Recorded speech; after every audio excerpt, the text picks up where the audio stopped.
दोस्तों नमस्कार, मैं मृदुल गुप्ता एक बार फिर से स्वागत करता हूं आपके अपने YouTube चैनल जीएम फर्नीचर पर। दोस्तों जब भी हम किचन रिनोवेट करते हैं या नया बनाते हैं तो एक सवाल रहता है कि कुकटॉप लेना है या फिर हॉब लेना है। दो तरह के जो है मेजरली इंडिया में काम आने वाले प्रोडक्ट कुकटॉप और हॉब है, तो उसमें चॉइस कैसे करें, कौन से ऐसे फैक्टर्स हैं जिनको कंसिडर करें कि हम डिसाइड कर पाएँ कि हमारी कुकिंग हैबिट के हिसाब से हमारे लिए कुकटॉप सही है या हॉब सही है। तो दोस्तों आज की वीडियो हमारी इसी के ऊपर है। आज की वीडियो में ऐसे काफ़ी सारे फैक्टर्स डिस्कस करेंगे, चाहे वो कॉस्ट हो, चाहे फ्यूल एफिशिएंसी हो, चाहे कुकिंग हैबिट्स हो, जिसको समझकर आप ये डिसाइड कर पाओगे कि आपके लिए कुकटॉप बढ़िया है या हॉब बढ़िया है। आइए दोस्तों शुरू करते हैं आज का वीडियो बिना किसी देरी के। सब्सक्राइब कीजिए जीएम फर्नीचर चैनल को मॉड्यूलर किचन पर लेटेस्ट वीडियोस के लिए और कांटेक्ट कीजिए ऑनलाइन किचन डिजाइनिंग सर्विसेज के लिए। दोस्तों जो बेसिक डिफरेंस अपन पहले बेसिकली समझ लेते हैं कि कुकटॉप और हॉब में डिफरेंस क्या है। जो कुकटॉप होता है दोस्तों वो इस तरह का नज़र आता है, जिसके अंदर नीचे की साइड में आप देखोगे तो लेग्स दिए रहते हैं और जो इसका सिलेंडर से आउटलेट है यानी कि गैस का कनेक्शन है वो पीछे की साइड में रहता है या फिर एक साइड में दिया रहता है। इसको आप लेफ्ट और राइट में मूवमेंट कर सकते हो अपने सिलेंडर की पोजीशन के अकॉर्डिंग। जनरली जब कुकटॉप लगाया जाता है तो सिलेंडर को कैबिनेट के अंदर यानी कि बॉटम वाला जो अपना कैबिनेट होता है किचन का, उस कैबिनेट के अंदर प्लेस किया जाता है। ये इधर राइट भी हो सकता है या फिर लेफ्ट साइड में भी हो सकता है।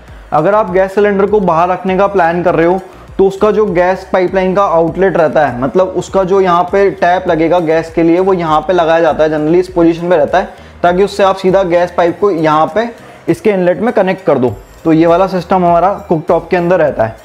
अगर हॉब की बात करें तो हॉब में थोड़ा सा जो डिफरेंस है वो सिस्टम का रहता है। हॉब के अंदर क्या होता है कि मैं आपको दिखा देता हूँ एक बार। यहाँ पे हॉब नहीं है लेकिन मैं आपको समझा देता हूँ। जैसे ये जो कुकटॉप का अपना स्लैब है तो स्लैब के ऊपर बेसिकली कटिंग करी जाती है जितने भी साइज़ का आपका हॉब आ रहा है, और उस हॉब को फिर उस कटिंग के अंदर बिठा दिया जाता है। तो ये वाला जो मैकेनिज्म रहता है ये हॉब को इंस्टॉलेशन का रहता है। जैसा कि आप मेरे साइड में फ़ोटो में भी देख पा रहे हो, जो हॉब है वो लगने के बाद में इस तरह का नज़र आता है। तो ये जो है बेसिक डिफरेंस है हॉब और कुकटॉप के अंदर। दोस्तों जो फर्स्ट और मेजर पॉइंट रहता है डिसीजन मेकिंग का वो रहता है कॉस्ट। तो दोस्तों अगर आप कॉस्ट फ्रेंडली देख रहे हैं तो आपको कुकटॉप की तरफ जाना चाहिए, क्योंकि कॉस्ट जो कुकटॉप की रहती है वो विद इन 2000 से लेकर 9,000 रुपीज़ तक रहती है, डिपेंडिंग अपॉन कि आप उसके अंदर ग्लास वाला कुकटॉप ले रहे हैं या फिर आप कितने बर्नर का कुकटॉप ले रहे हैं, कौन से ब्रांड का ले रहे हैं। अगर अपन हॉब्स की बात करें तो जो हॉब्स की बेसिक स्टार्टिंग रेंज रहती है वो 11-12 हज़ार रुपये से रहती है। उसके बाद आने में उसके अंदर 25,000 रुपये तक के मॉडल्स मार्केट में अवेलेबल रहते हैं, वो भी अक्रॉस द ब्रांड। उसमें क्या क्या फीचर्स अपन ले रहे हैं, कितने स्मार्ट हॉब आप परचेज कर रहे हैं उसके ऊपर रहेगा। लेकिन जो बेसिक डिफरेंस है कुकटॉप और हॉब की प्राइस का वो रहेगा ही रहेगा। तो अगर आप कॉस्ट फ्रेंडली देख रहे हैं तो कुकटॉप, अगर आप कॉस्ट के लिए थोड़ा सा लीनियंट हैं तो आप हॉब्स के ऊपर जा सकते हैं। दोस्तों नेक्स्ट बात कर लेते हैं फ्यूल एफिशिएंसी के बारे में या कुकिंग टाइम के बारे में। दोस्तों जो जनरली बर्नर्स रहते हैं यानी कि कुकटॉप रहते हैं उसके अंदर इंडियन बर्नर्स लगे रहते हैं जिसके अंदर फ्लेम ज़्यादा आती है, यानी कि इसकी फ्लेम काफ़ी ज़्यादा तेज़ रहती है। तो ऐसे में जो कुकिंग टाइम रहता है वो काफ़ी कम रहता है कंपेयर टू हॉब। हॉब्स के अंदर जनरली जो बर्नर्स आते हैं वो यूरोपियन बेस्ड रहते हैं, कॉन्सेप्ट उनका यूरोपियन रहता है, तो उनके अंदर फ्लेम कम रहती है, तो हमें काफ़ी टाइम ज़्यादा लगता है कुकिंग करने में। इसलिए उसमें जो है फ्यूल एफिशिएंसी कम रहती है बिल्ट इन हॉब्स के अंदर कंपेयर टू कुकटॉप। तो अगर आप फ्यूल एफिशिएंसी आपके लिए मैटर करता है तो आपको कुकटॉप के ऊपर जाना चाहिए। अगर आप उसके लिए भी लीनियंट है तो आप हॉब्स के ऊपर जा सकते हैं। दोस्तों तीसरा हमारा पॉइंट है वो है लुक के ऊपर। अगर आप बहुत ज़्यादा क्लासिक लुक चाहते हैं किचन के अंदर, जो कुकटॉप रहे वो बिल्कुल फ्लैट नज़र आए, तो उस केस में आपको हॉब्स के ऊपर जाना चाहिए। क्योंकि हॉब के अंदर जैसा कि आप मेरे साइड में देख पा रहे हो फोटोज़ में कि जो लुक है काउंटर टॉप का वो काफ़ी अच्छा आता है कंपेयर टू कुकटॉप। कुकटॉप जो है वो ऐसा काउंटर टॉप के ऊपर अलग से नज़र आता है, तो वो थोड़ा सा बल्कि लगता है। तो अगर आप लुक को लेकर के काफ़ी ज़्यादा कॉन्शियस हैं तो आपको हॉब्स के ऊपर जाना चाहिए, अदरवाइज अपन कुकटॉप ले सकते हैं। दोस्तों अब बात कर लेते हैं, काफ़ी इंपॉर्टेंट है इंडियन किचन के अंदर, क्लीनिंग और मेंटेनेंस। तो अगर अपन कुकटॉप की बात करें तो अपन काफ़ी टाइम से यूज़ करते आ रहे हैं। इसके अंदर जो है क्लीनिंग करना काफ़ी ईजी रहता है। इसको आप किसी भी तरह के क्लीनर से क्लीन कर सकते हैं। अगर अपने को काउंटर टॉप को भी क्लीन करना है तो आप इस कुकटॉप को इजीली जो है लिफ्ट करके काउंटर टॉप को भी क्लीन कर सकते हैं। इसके अंदर हमें ऐसी कोई प्रॉब्लम नहीं आती क्लीनिंग के अंदर। अगर अपन हॉब की बात करें तो हॉब को इस तरह से काउंटर टॉप को क्लीन कर पाना पॉसिबल नहीं है, क्योंकि वो फिक्स रहता है स्क्रू के थ्रू। और हॉब के अंदर एक और चीज़ है कि हमें क्लीनिंग करते टाइम थोड़ा ध्यान भी रखना पड़ेगा, क्योंकि अगर हॉब के अंदर गलती से लिक्विड चला जाता है या फिर उसके अंदर बार बार पानी जाता है तो उसके अंदर जो है उसका मैकेनिज़्म जो है वो लूज़ हो सकता है और उसके अंदर पानी जो है वो आपके कैबिनेट्स के अंदर भी जा सकता है नीचे, अगर उसकी फिक्सिंग प्रॉपर्ली नहीं हुई है तो। जैसा कि आप मेरे साइड में फ़ोटो में देख पा रहे हो, इस तरह का गैस किट जो है वो आपके हॉब के चारों तरफ लगता है इंस्टॉलेशन के टाइम पे। तो अगर वो आपका जो है प्रॉपर्ली फिट नहीं है या फिर टाइम बाय टाइम अगर वो आपके बार बार पानी डालने से लूज़ हो गया है, तो आपका जो हॉब के नीचे है, नीचे कैबिनेट है, उसके अंदर पानी जाने की प्रॉब्लम, लिक्विड जाने की प्रॉब्लम आ सकती है। तो केयर और मेंटेनेंस के बारे में अगर आप रफली यूज़ करना चाहते हो तो cooktop would be the choice. अगर आप थोड़ा सा केयर मेंटेनेंस ज़्यादा कर सकते हो तो आप हॉब की तरफ जा सकते हो। दोस्तों नेक्स्ट बात कर लेते हैं मॉडल चेंज करने के बारे में। कभी कभी क्या होता है, हमें टाइम के साथ में आज से 5 साल बाद 7 साल बाद अगर हम चाहते हैं कि काउंटर टॉप चेंज ना करके सिर्फ कुकटॉप को चेंज करें, उसमें कुछ टेक्निकल प्रॉब्लम आती है उसके लिए, तो हॉब में वो कंडीशन काफ़ी मुश्किल रहती है, क्योंकि सेम कटिंग साइज़ का हॉब बिठाना बड़ा ट्रिकी सा काम है।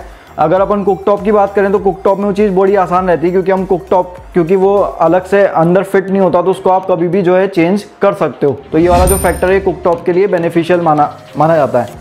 इसके बाद नेक्स्ट पॉइंट अपन बात कर ले स्मार्ट फीचर्स के बारे में। दोस्तों आजकल कुकटॉप और हॉब के अंदर काफ़ी सारे और भी फीचर्स आ रहे हैं, जैसा कि मैं आपको दिखा देता हूँ।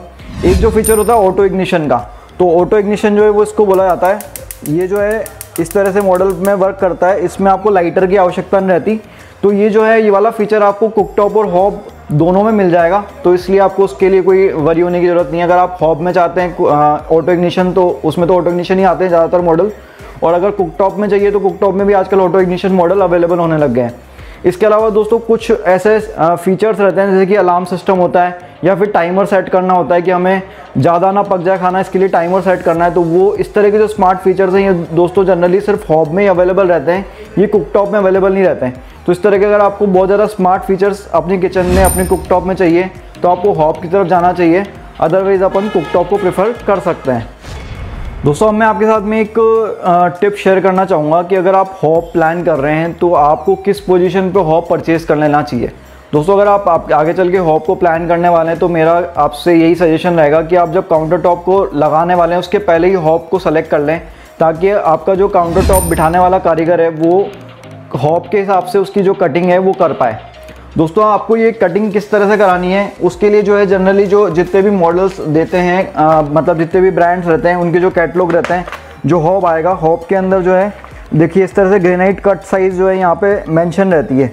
अगर आप देख पा रहे होगे तो ग्रेनाइट कट साइज़ जो है मेंशन रहती है 595 या 470, इस तरह से अलग अलग बर्नर की अलग अलग ग्रेनाइट कट साइज़ मेंशन रहती है। तो उसी हिसाब से अपने को ग्रेनाइट को कट कराना पड़ता है हॉब को फिट कराने के लिए। दोस्तों मैं आपके साथ में दो जो है मेरी पर्सनल एक्सपीरियंस से जुड़ी हुई टिप्स शेयर करना चाहूँगा। अगर आपके घर में जो है बच्चे हैं, यानी कि छोटे बच्चे हैं 4 साल 3 साल 5 साल की एज के, तो आपको जो है हॉब प्लान नहीं करना चाहिए, उसको अवॉइड करना चाहिए। उसका रीज़न मैं आपको बता देता हूँ, क्योंकि जो अपनी काउंटर टॉप की हाइट रहती है वो जनरली 33 रहती है, जो कि बच्चों के हाथ से थोड़ा सा एक्सेसिबल रहती है। तो आप जनरली अगर कुकटॉप काम में ले रहे हैं तो आप क्या कर सकते हैं, जब भी आपने कुकटॉप काम में लिया उसके बाद में आप इसको काउंटर टॉप के ऊपर पीछे की साइड खिसका सकते हैं, क्योंकि इसमें अपने पास मूवमेंट अवेलेबल रहता है। लेकिन हॉब के अंदर ये चीज़ पॉसिबल नहीं है, तो वो कई बार क्या है बच्चों के एक्सेस करने में आ जाता है। दूसरा चीज़ ये दोस्तों, जब हॉब प्लान होता है तो जनरली जो अपनी हाइट रहती है हॉब की प्लेसमेंट की वो डाउन रहती है कंपेयर टू कुकटॉप। कुकटॉप जो है वो अपने काउंटर टॉप से भी 4 इंची ऊपर रहता है, लेकिन हॉब जो है वो बिल्कुल काउंटर टॉप पर रहता है, तो वो ज़्यादा इजीली एक्सेस रहता है बच्चों के लिए। तो ऐसे में जो है सेफ्टी पॉइंट ऑफ व्यू से अपने को जो है हॉब कंसीडर नहीं करना चाहिए अगर आपके घर में छोटे बच्चे हैं। दूसरी बात दोस्तों, जो दूसरी बात है इसके अंदर वो ये है कि ये जो टिप है और जनरली राजस्थान और गुजरात के लोगों के लिए मैं देना चाहूँगा कि हमारे यहाँ पे क्या होता है कि काफ़ी सारे जो इस तरह के बर्तन होते हैं जिसको आपको ये वाला जो स्टैंड है, ये स्टैंड को रिमूव करके डायरेक्टली जो है आपको इसके ऊपर प्लेस करना पड़ता है ना, डायरेक्टली अपने को कुकटॉप के ऊपर प्लेस करना पड़ता है। ऐसे कई सारे बर्तन होते हैं, जैसे कि बाटी का ओवन होता है, आप मेरे साइड में फ़ोटो में देख पा रहे हो किस तरह का बाटी का ओवन नज़र आता है। अगर इस तरह के बर्तन आप यूज़ करते हो तो आपको जो है ये ध्यान रखना है कि आप इसमें ग्लास वाला मॉडल ना लें, क्योंकि जो जितने भी टेम्पर ग्लास वाले या इस तरह के ग्लास वाले मॉडल आते हैं उसमें ग्लास ब्रेकेज का चांस रहता है, और सबसे ज़्यादा ग्लास तभी ब्रेक होता है जब आप उसके ऊपर कोई बर्तन ऐसा रख देते हो जो कि खुद गर्म रहता है। जितनी गर्मी रहेगी उससे आपका ग्लास ब्रेक हो सकता है। तो ये जो 2 टिप हैं वो आप ध्यान रखें। अगर आप इस तरह का कोई बर्तन यूज़ करने वाले हैं तो स्टेनलेस स्टील वाला जो मॉडल है वही प्रेफर करें कुकटॉप लेने के लिए या फिर हॉब लेने के लिए भी। तो ये जो है हमारी आज की मैं आपको शेयर करना चाह रहा था वो टिप्स हैं। दोस्तों मेरे को उम्मीद है आपको जो है कंपैरेटिव व्यू मिल गया होगा कि आपको कुकटॉप के ऊपर जाना चाहिए, हॉप के ऊपर जाना चाहिए, कौन कौन से फैक्टर्स कंसीडर करने चाहिए कुकटॉप या हॉप बाय करने से पहले। अगर आपकी कोई क्वेरीज हैं तो आप कमेंट कर सकते हो। साथ ही दोस्तों हमने एक इंस्टाग्राम अकाउंट चालू किया है जिसके ऊपर हम नई नई किचन की डिज़ाइंस डालते हैं और हमारा ऑनलाइन किचन डिज़ाइनिंग का सर्विस भी अवेलेबल है। उसके बारे में इंक्वायरी के लिए आप डिस्क्रिप्शन में दिए गए व्हाट्सएप नंबर या फिर इंस्टाग्राम के पेज के ऊपर जाके अपना जो है कॉमेंट कर सकते हो या मैसेजेस कर सकते हो। दोस्तों मेरे को उम्मीद है आज का वीडियो आपको पसंद आया होगा। अब आने वाले वीडियोस में हम जो है कुकटॉप कौन सा बाय करना है, कैसे करना है, उसके बारे में वीडियोस लाने वाले हैं और हॉप के बारे में लाने वाले हैं। इस तरह के अगर आप वीडियोस देखना चाहते हैं तो मुझे कमेंट करके ज़रूर बताइएगा। चैनल को इसी तरह से प्यार देते रहिए, देखते रहिए GM furniture. Thank you so much.